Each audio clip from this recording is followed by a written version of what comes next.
Yup. He ate. He cooked. Very, very well done, SIU. I believe that when I am critical of something or somebody, I need to be just as loud when I'm apologizing and or praising. You know I'm hard on the man and I'm hard on the series. That's not a secret on my channel. I don't hold my tongue. If I don't like something, I don't think or feel something is good, I'm going to tell you that. If I'm somewhere in the middle, I'll let that be heard. But if I do like it, I'll make it clear. This is the best stretch of season 3 to me. This is really good. The flashback was awesome. So SIU, credit where credit is due. I didn't even know you could do something like this because I would argue you played us and had a plot twist with a lot of red herrings, things you would see in a traditional mystery story with suspense and whatnot. I'm impressed. You got me with Traumerei. It's not to say I ever thought Traumerei was a good dude, but I didn't think you was going to do what you did. Well done. I tip my hat to you, sir. Second, I owe Enkidu an apology. My video last week aged like spoiled milk, or milk, I guess. Milk ages bad, right? I don't know. But I was like, yo, he crashed out. Why do you feel this way? Like, it's not your emotions. It's not that. I no longer believe that's what happened based on what we saw. I really think Traumerei was projecting a lot of his emotions and mental turmoil through Enkidu. Enkidu, I actually think in a lot of ways is probably innocent.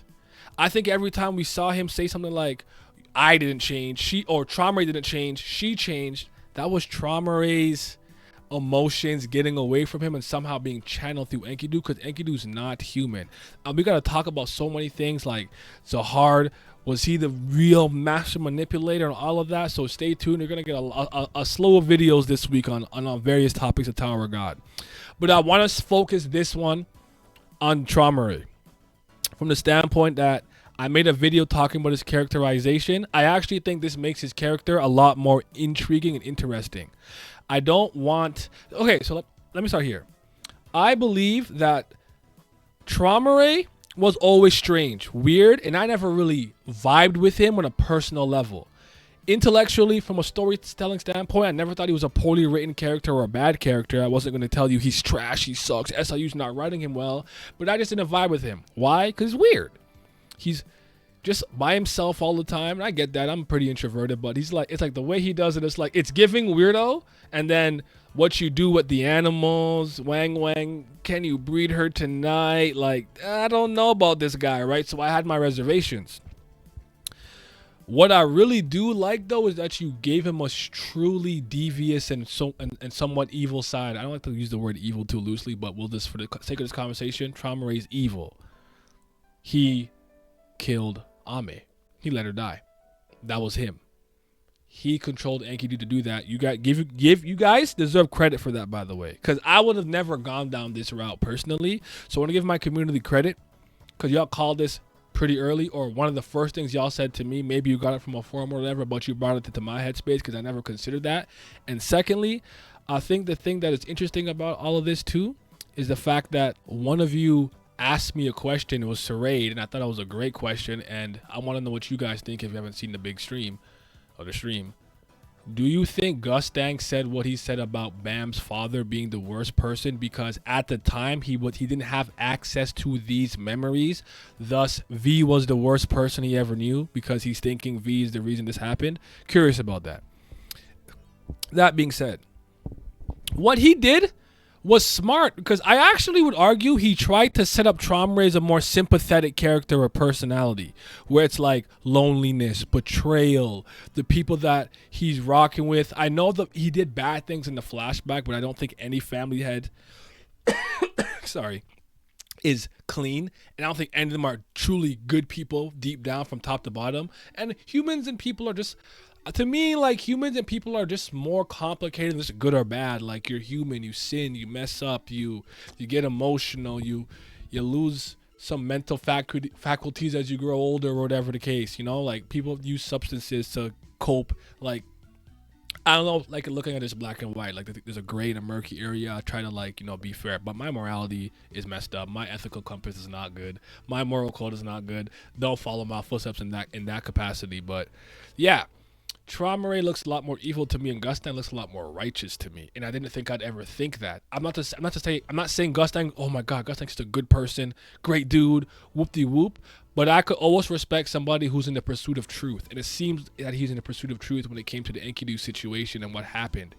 And Traumerei is the one who has no personal responsibility, accountability, or integrity, if I'm being honest, and is blaming, framing, and not standing on business. I would have respected it more if he's like, okay, it is what it is at this point. Ami's got to go. You know too much. We can't send you back there. You've been with us, and that's the ops. I bodied her. I did it. My decision. He didn't do that. I genuinely believe Kunaduan's lightning appearance freaked him out because and he had to cut off Enkidu's head immediately and then control Enkidu while Gustang was interrogating him. And question, do you guys think that Gustang should be able to pick up on that? I get the idea and inclination Gustang is like, I think you guys said it best. He's naturally like a skeptic and a distrusting person and always concerned and curious. But it seemed to me when Enkidu was saying it, he didn't really fully believe it and wasn't going to believe it. And I don't think he was going to kill Enkidu regardless. But when Traumerei left and then he's like, I didn't do it. It wasn't me. Interesting thing too about Enkidu, starting off with the praying to become human. And then in this part of the chapter, he's like, I'm not human. I could be controlled. Traumerei did that. He killed Ame. And then Gustang's like, let me preserve him, because even if the truth never comes out, because I have to rewrite everyone's memories and change what happened in the record book, it will be preserved because this individual is here, and maybe in some way, shape, or form, the truth can come out or be seen, even if it's not by him.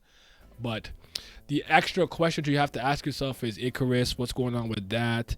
Did I assume the lady on this side, who I think is Arlene, probably saved Loose Leg, but is Loose Leg actually still there? Like a lot of questions that we still have. Icarus is one of them. How many stages or tiers of memories have they lost? Like, there's obviously whatever caused the initial rift.